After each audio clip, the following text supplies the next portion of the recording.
ये है सपनों का जंगल और यहाँ का राजा है शेर सिंह। और शेर सिंह का इकलौता बेटा है लकी, जिसे शेर सिंह बहुत ज्यादा प्रेम करता है।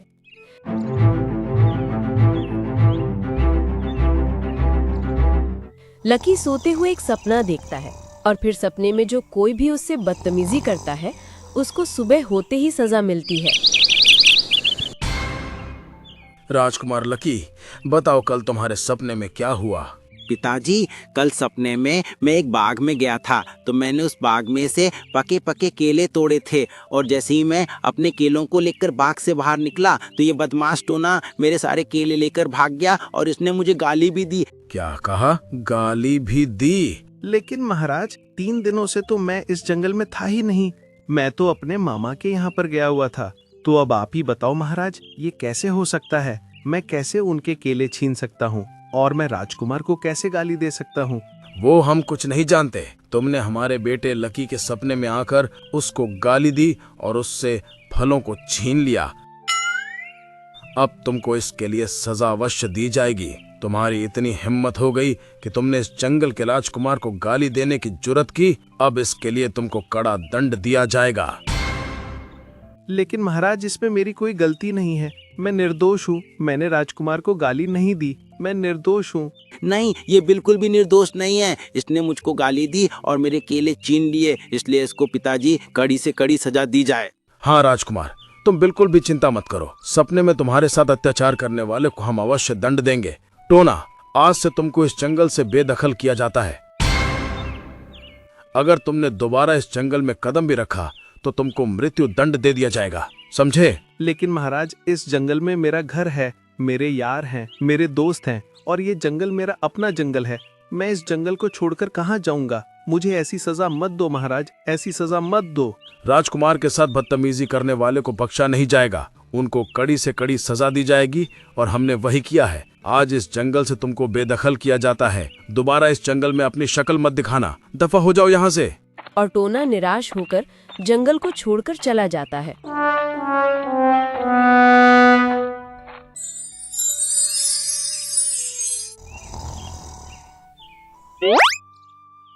अरे यार, मेरा इतना खूबसूरत घर था उस जंगल में। मेरे इतने प्यारे यार दोस्त थे, सब छूट गए। ऐसा निर्दोष राजा भगवान किसी को भी ना दे, जो सपनों को हकीकत मान लेता है। एक काम करता हूँ, पास के जंगल में चला जाता हूँ। वहाँ पर मेरे पिताजी के गुरुजी रहते हैं, शायद वो मेरी कुछ मदद कर दें। हाँ। और वो अपने पिताजी के गुरु के पास निकल गया। अरे झुमरी, कुछ भी कहो, हमारे साथी टोना के साथ बहुत गलत फैसला सुनाया है जंगल के राजा ने। हमको कुछ न कुछ अवश्य करना चाहिए। अरे बल्लू भैया, हम कर भी क्या सकते हैं? वो तो राजा हैं, कुछ भी कर सकते हैं। भला हम कौन होते हैं उनके फैसले के सामने बोलने वाले? हमको तो यही डर रहता है कि कहीं वो लकी हमारे बारे में कुछ उल्टा सीधा महाराज से न बोल दे कि मुझको सपने में इसने छेड़ा है या इसने गाली दी है। हाँ, पता नहीं हमारे राजा कौन सी दुनिया में जी रहे हैं। भला कोई सपनों में की हुई गलती को भी कोई सच मानता है? ऐसी बात नहीं है गजराज भाई। वो कहते हैं ना, हर बुराई का अंत होता है। कोई ना कोई अवश्य इस राजा के बुरे कर्मों का अंत करेगा और राजा को भी पता चलेगा कि वो सपनों की बातों को सच मानकर फैसला सुनाते थे। वो सब तो ठीक है भैया, जब कोई इसकी बुराई का अंत करेगा तब करेगा, लेकिन कल का क्या करेंगे? पता नहीं उस लकी की कल किस पर उंगली उठेगी। मेरी तो कुछ समझ में नहीं आ रहा। कहीं ऐसा ना हो वो मेरा ही नाम न ले ले। राजकुमार लकी, बताओ कल किसने तुम्हारे सपने में आकर तुमको कष्ट पहुंचाया है या किसने तुम्हारे साथ बदतमीजी की है?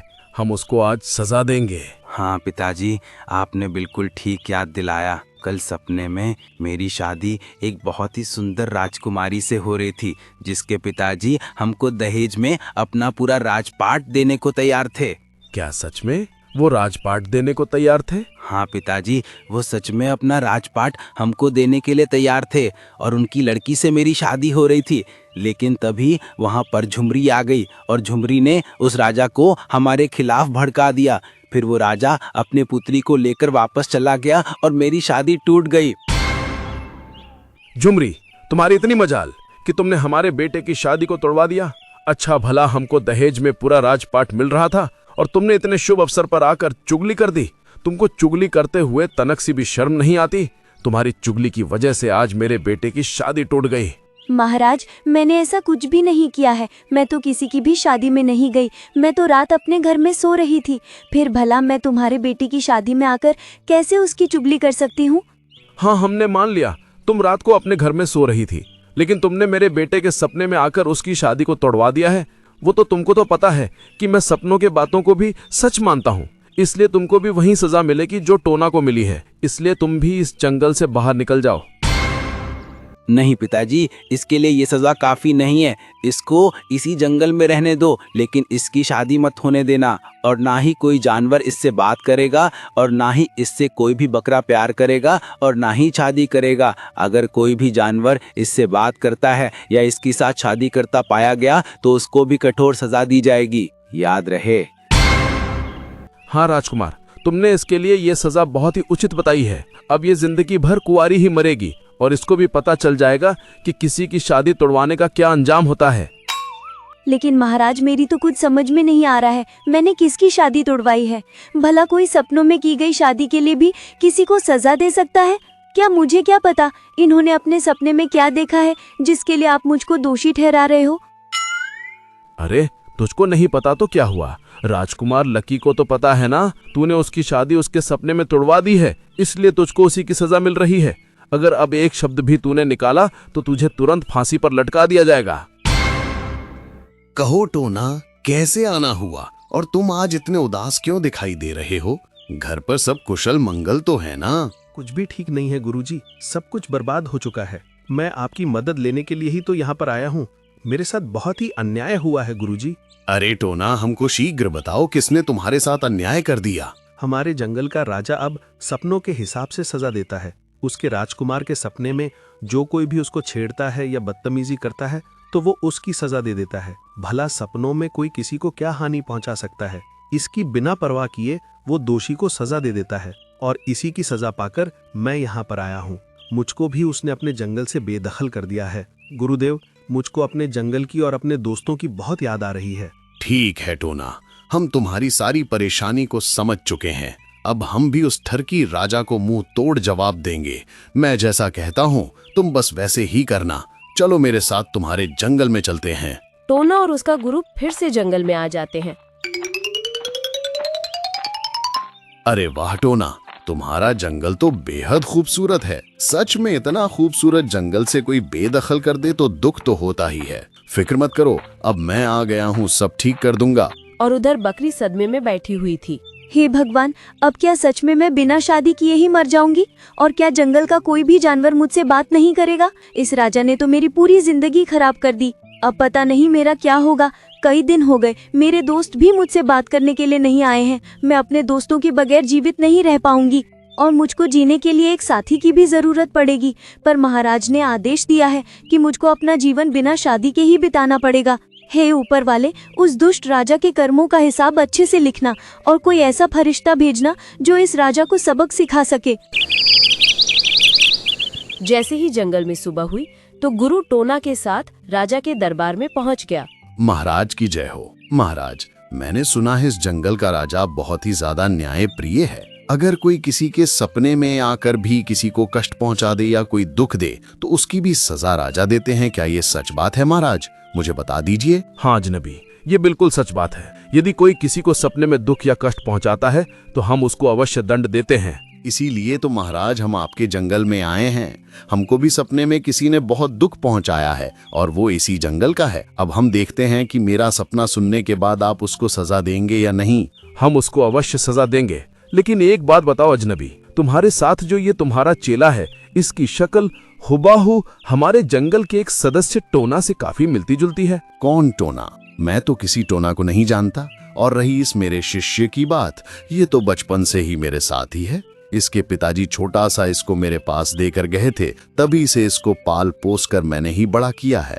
बड़ा आज्ञाकारी शिष्य है। तो महाराज, मैं बाप को बताता हूँ कि मेरे सपने में आकर किसने मुझको कष्ट पहुंचाया है। हाँ, शीघ्र बताओ अजनबी, हम फिर उसको अवश्य दंड देंगे। महाराज, मैंने अपने सपने में देखा कि मेरे पिताजी के पास बहुत सारी संपत्ति है और जिसका मैं इकलौता वारिस हूँ। और फिर मैंने सपने में देखा कि लकी नाम का राजकुमार मेरे सपने में आता है और मेरी पूरी संपत्ति को छीनकर अपने पिता शेर सिंह को दे देता है। इसीलिए महाराज, मैं आपके इस जंगल में आया हूँ। आपकी बड़ी मेहरबानी होगी कि आप मेरी संपत्ति को मुझको वापस दे दें, जो आपको राजकुमार ने मुझसे छीन कर की है। हाँ, हमारे पास संपत्ति तो बहुत है, और तुम कह रहे हो कि तुम्हारे सपने में आकर लकी राजकुमार ने तुमसे संपत्ति को छीनकर हमें दे दिया है, तो तुम झूठ थोड़ी बोल रहे होगे। हम तुमको अपनी पूरी संपत्ति अभी लाकर देते हैं और तुम्हारे साथ वही न्याय किया जाएगा जो एक सच्चा न्यायप्रिय राजा करता है। हम तुम्हारे साथ कोई भी गलत फैसला नहीं लेंगे। तुम जरा सा इंतजार करो, हम अभी संपत्ति को लेकर आते हैं।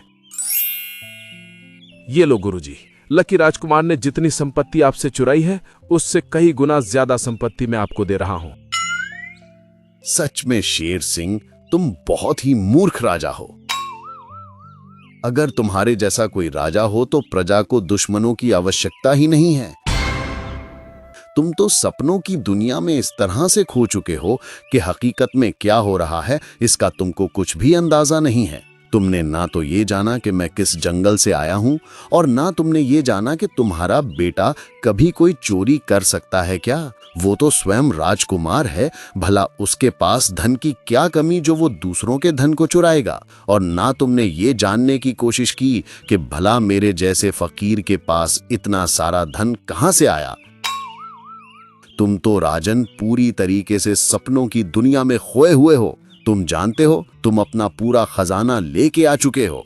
अब तुम्हारे पास कल तक का खाना खाने के लिए भी धन नहीं है। सोचो, अगर मैं ये धन लेके चला गया तो तुम्हारी प्रजा क्या खाएगी। तुम्हारा तो अस्तित्व ही मिट जाएगा राजन। इसलिए अपने सपने की दुनिया से बाहर आओ और हकीकत का सामना करो। यही तुम्हारे लिए और तुम्हारे राज्य के लिए अच्छा होगा।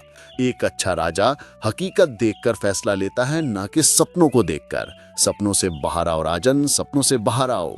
तुमने बिल्कुल ठीक कहा गुरुदेव, तुमने तो मेरी आंखों को खोल दिया। मैं तो सच में सपनों की जिंदगी में जी रहा था। मैं भूल गया कि एक राजा को सपनों पर नहीं हकीकत पर भरोसा करना चाहिए। मैं अपने इस बुरे बर्ताव के लिए आपसे क्षमा चाहता हूँ, और जिन जानवरों के साथ मैं बुरा बर्ताव किया था, उनको दंड दिया था, मैं सबको माफ करता हूँ। अब आपको राजा कहते हुए मुझे भी गर्व हो रहा है। महाराज, मैं आपके जंगल का ही एक जानवर हूँ। मैं टोना ही हूँ महाराज, जो अपने इस गुरु के साथ मिलकर आपको सपनों की दुनिया से बाहर निकाल पाया हूँ। टोना, इसके लिए ये जंगल तुम्हारा सदैव आभारी रहेगा, और हम आज से वचन देते हैं कि हम किसी को भी सपनों के अपराध के लिए सजा नहीं देंगे। अब से इस जंगल में सजा मिलेगी सच्चाई और हकीकत जानकर। जाओ टोना, अपनी प्यारी दोस्त झुमरी को भी ये खुशखबरी दे दो। टोना दौड़ते हुए झुमरी को खुशखबरी देने के लिए गया।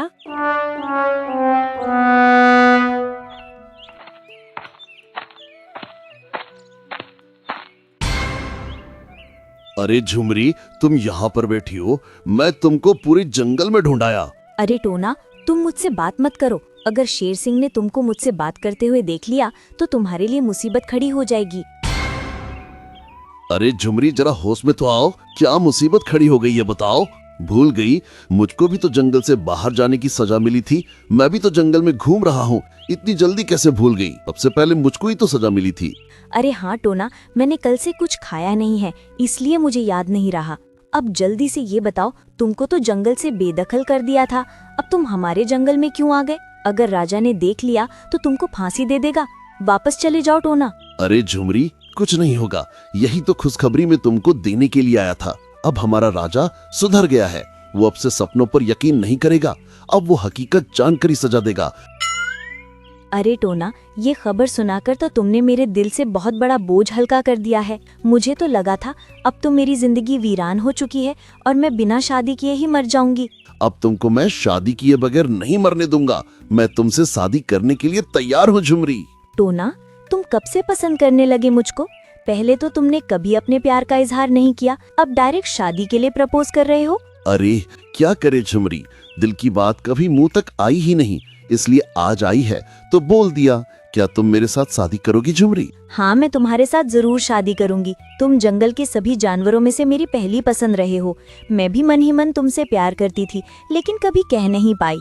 अब मैं तुम्हारे साथ ही शादी करूंगी। और टोना से शादी करने के लिए झुमरी राजी हो गई।